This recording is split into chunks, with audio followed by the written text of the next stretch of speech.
गैरिसन्स mentality क्या है वो समझना बहुत जरूरी है। मैंने आपको इसके 3 पॉइंट बताए garrison. She have described about the 4 types of victim of Canadian literature. अब वो 4 टाइप्स ऑफ विक्टिम कौन है, ठीक है, ये समझना बहुत जरूरी है before starting the Canadian literature.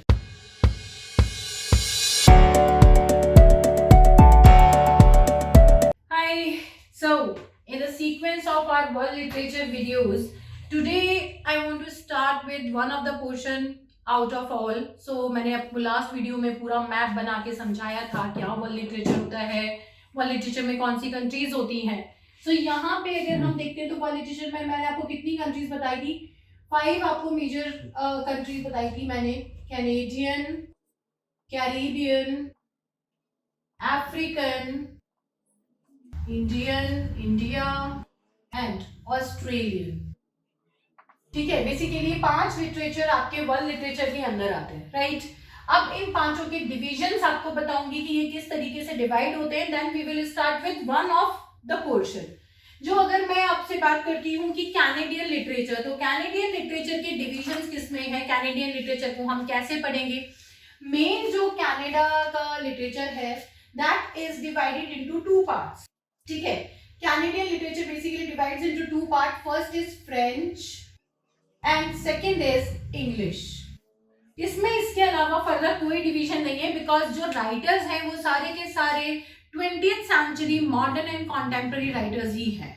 हमें उन्हीं को देखना है, उन्हीं की थीम्स देखनी है। हाँ, अभी मैं केवल डिवीजन बता रही हूँ कि थीम्स की बात नहीं कर रही हूँ, लेकिन इसमें हमारा डिवीजन किससे होगा, थीम पे होगा। क्या मेजर थीम्स है कैनेडियन लिटरेचर की, उन्हें किस तरीके से हम लोग पढ़ेंगे, ठीक है। उसके अलावा फिर आता है कैरिबियन लिटरेचर। कैरिबियन लिटरेचर का सारा डिस्ट्रीब्यूशन होगा इसके सारे आइलैंड्स के बीच। कौन सा राइटर कौन से आइलैंड से रिलेटेड है उस आइलैंड का नाम देती जाऊंगी और आपको राइटर्स के नाम बताती जाऊंगी। That will be the Caribbean literature. यहाँ पे भी नेग्रेट्यूड मूवमेंट ही आता है, उसके अलावा कुछ भी नहीं आता। जो अफ्रीका का था वो बेसिकली यहाँ पे भी वही रूल करेगा और कुछ भी नहीं। African literature, yes, African literature is divided into 4 parts. First, apartheid. Apartheid literature आपको इसमें पढ़ना है, और you can say anti apartheid, एक ही बात है। Second, white writers of African literature of South Africa. White literature, white writers of South Africa, क्योंकि इसमें मेजर जो राइटर्स मैं कराऊंगी वो सब white writers African literature south Africa के ही है। Third, black writings and fourth is slave narrations. ये आपके आते हैं अफ्रीकन। ये सबसे बड़ा पोर्शन है जिसको हमने 4 पार्ट में डिवाइड किया है। This is the largest one, सब में ये सबसे बड़ा आएगा। Indian literature, Indian literature basically आपके 2-3 पार्ट में डिवाइड होगा। इंडियन लिटरेचर, इंडियन लिटरेचर जो 3 पार्ट में डिवाइड होगा उसमें से फर्स्ट आपका आ जाता है Indian classical literature, Indian modern literature,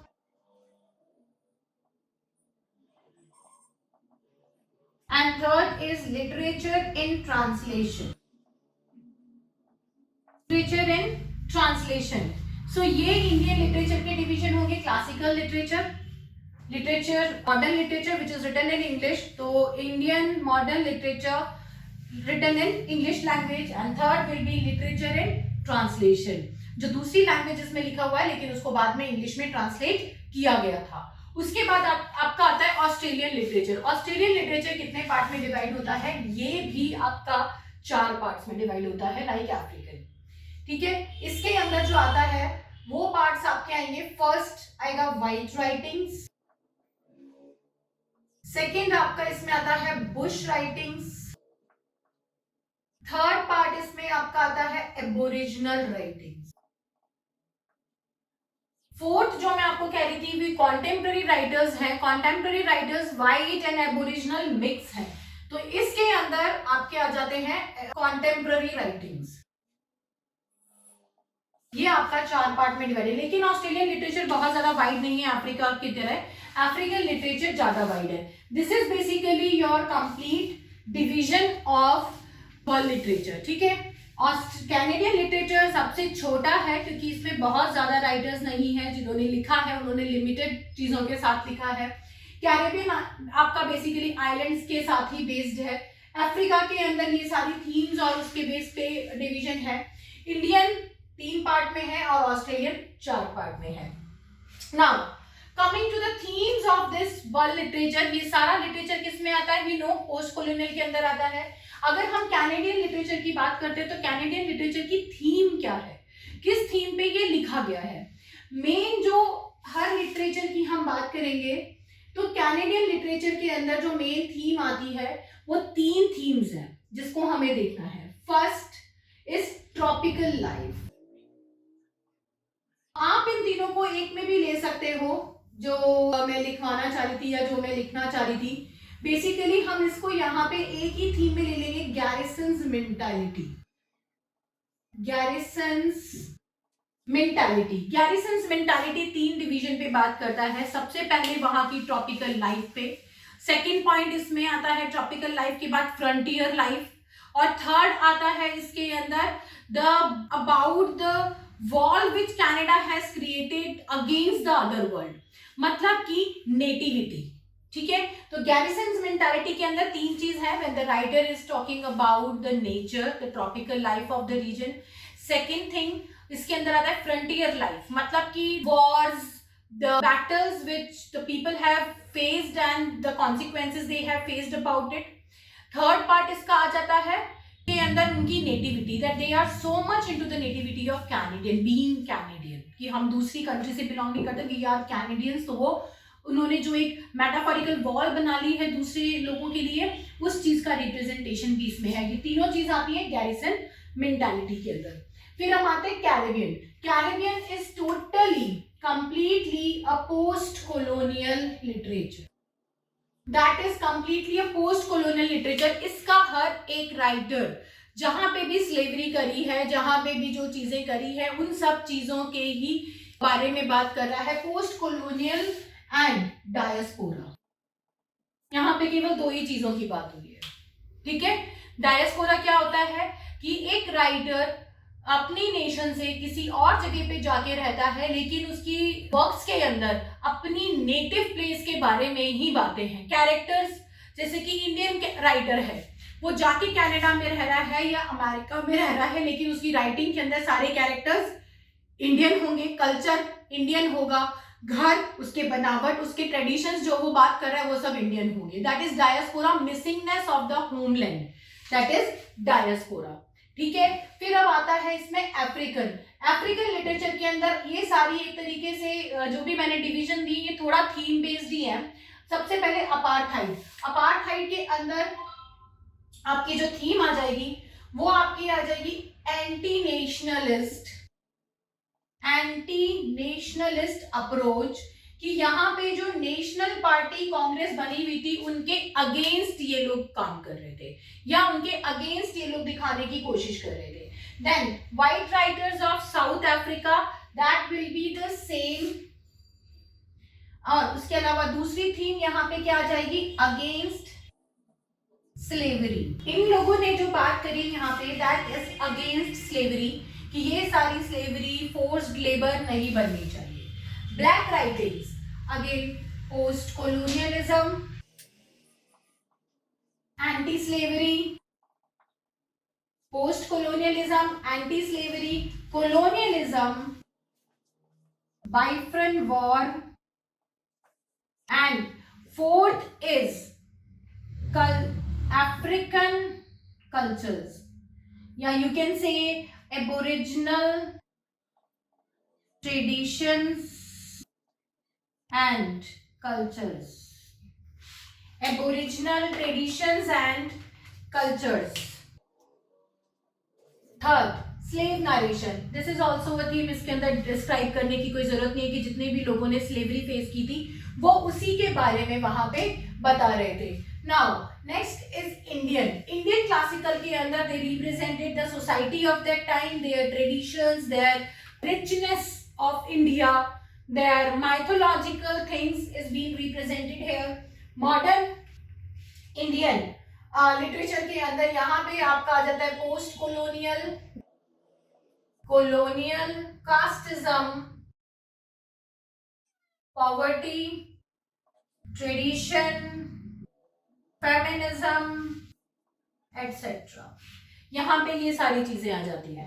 then literature in translation, again traditions वगैरह की बात यहाँ पे ज्यादा हुई है क्योंकि they are showing the post colonial approaches और कॉलोनियल टाइम के अप्रोचेस को वहां पे शो किया गया है। ट्रेडिशंस की बात ज्यादा की गई है और उन्हीं को वहां पे ट्रांसलेट किया गया है। Now Australian white writings, white writings के अंदर क्या दिखाया गया? व्हाइट राइटिंग्स के अंदर केवल एक्सपीरियंसेस ऑफ द विजिटर्स, जो ऑस्ट्रेलिया के अंदर ये विजिटर्स आए थे उनके वहां पे लैंड को लेके क्या एक्सपीरियंसेस थे, केवल वो शो किया गया था। देन इसके बाद Bush writings, they talked about the Bush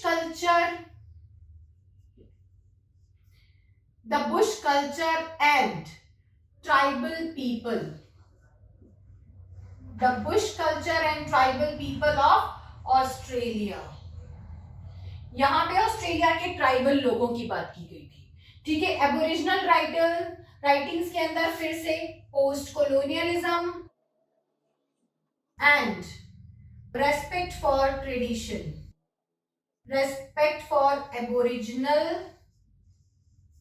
traditions.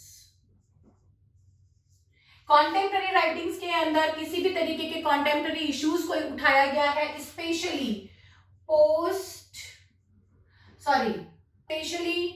World war 1 and 2, इसके इश्यूज को कॉन्टेम्पररी राइटिंग्स के अंदर ज्यादा देखा जाता है।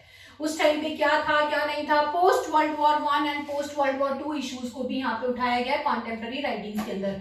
So this is basically your themes and your division of the complete world literature here. अब इसके बाद मैं यहाँ पे आपका एक पोर्शन वर्ल्ड लिटरेचर का उठाऊंगी और उसी की बात करूंगी कि यहाँ पे वो क्या है क्या नहीं है। आज हम एक पोर्शन को स्टार्ट करते हैं। लेट मी रब ऑल दिस फर्स्ट। सो आज हम लोग स्टार्ट करते हैं कैनेडियन लिटरेचर। देखिए, before starting a literature it is very important to understand it. मैंने आपको कहा ये लिटरेचर कितने पार्ट में डिवाइड होता है, फ्रेंच एंड इंग्लिश। दोनों ही लिटरेचर के अंदर, चाहे वो फ्रेंच हो या इंग्लिश लैंग्वेज, दोनों ही लिटरेचर में थीम कौन सी है? एक गैरिसन्स मेंटालिटी। गैरिसन्स मेंटालिटी क्या है वो समझना बहुत जरूरी है। मैंने आपको इसके 3 पॉइंट बताए गैरिसन्स मेंटालिटी के।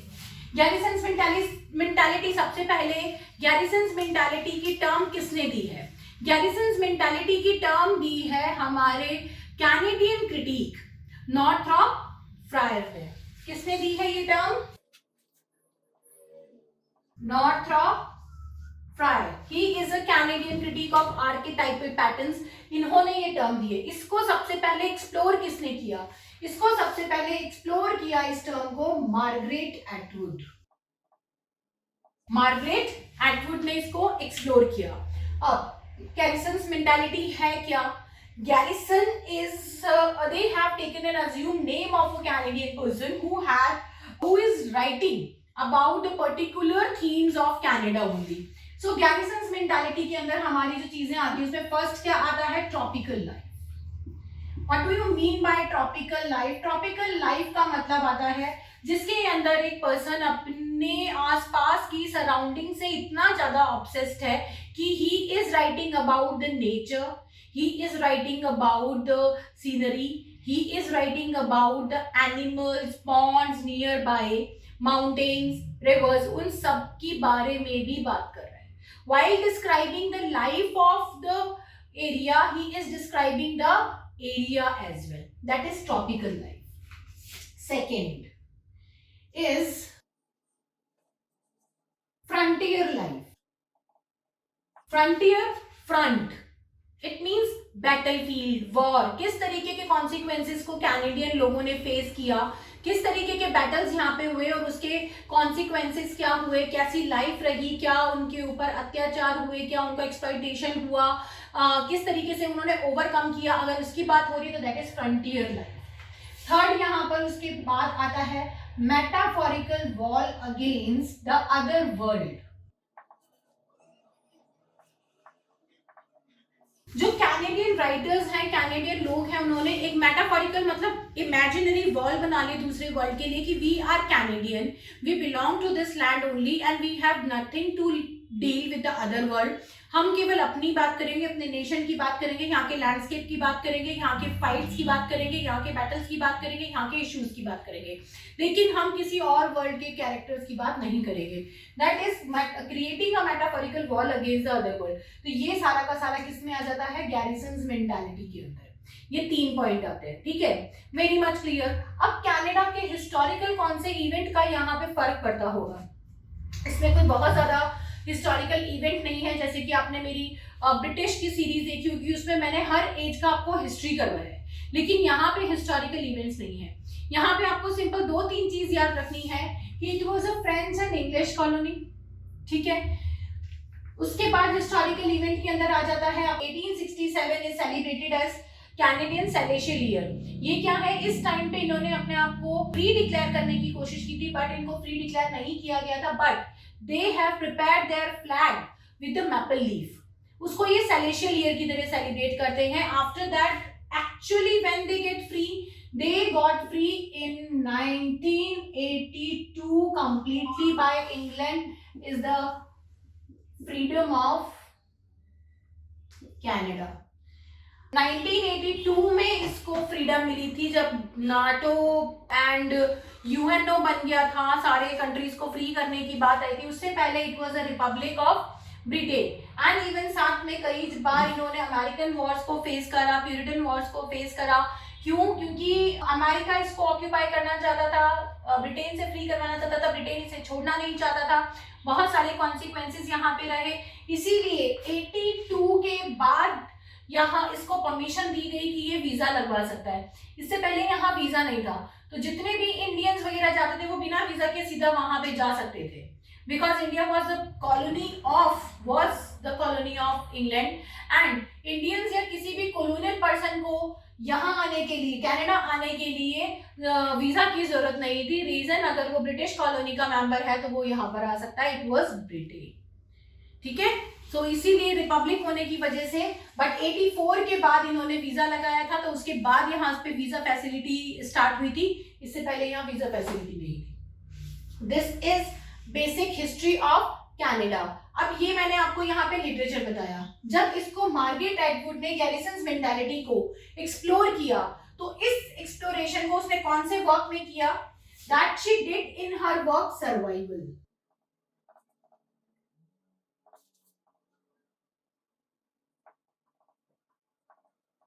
सर्वाइवल और thematic study of Canadian literature 1972 का ये वर्क है। ये क्रिटिकल वर्क है जिसके अंदर इन्होंने इसकी पूरी स्टडी करी है, लेकिन उसके अंदर इन्होंने स्टडी क्या करी? इस गैरिसन्स मेंटालिटी के तीनों पॉइंट की स्टडी करते करते she came on the conclusion कि पूरे कैनेडियन लिटरेचर के अंदर जो भी इस टाइम तक लिखा गया होगा उसमें they have created basically 4 types of characters, और वो 4 टाइप्स ऑफ कैरेक्टर्स या विक्टिम। तो she have described about the 4 types of victim of Canadian literature. अब वो 4 टाइप्स ऑफ विक्टिम कौन है, ठीक है, ये समझना बहुत जरूरी है before starting the Canadian literature. Who are the 4 types of victim in Canadian literature, right? I already told you what is Garrison's mentality. This is Garrison's mentality. What is 4 types of victim in Canadian literature? First victim here who know that he is a victim but is not pretending yes. He is strong enough. He know कि I am suffering, but वो ये चीज show नहीं कर रहा कि वो suffer कर रहा है. He is going with life. So what are basically the 4 types of victim in Canadian literature?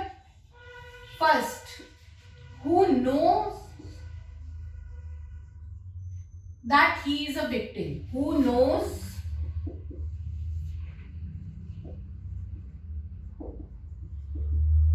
that he is a victim। सबसे पहले तो जिसको पता है कि वो victim है, but he is strong enough to take the fight and he is fighting without any complaint, that is the first type of victim।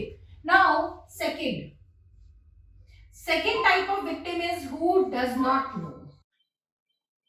Second victim वो है जिसको पता ही नहीं है कि वो विक्टिम है, he is just facing the life as a casual, उसे नहीं मालूम कि उसके साथ कुछ गलत हो रहा है, but he is a fighter. Third, who does not know that he is a victim but is pretending as a victim.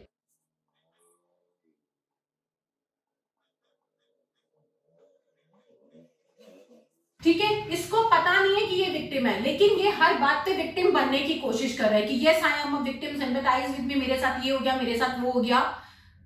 ठीक है. Fourth type of victim, who knows and accept it.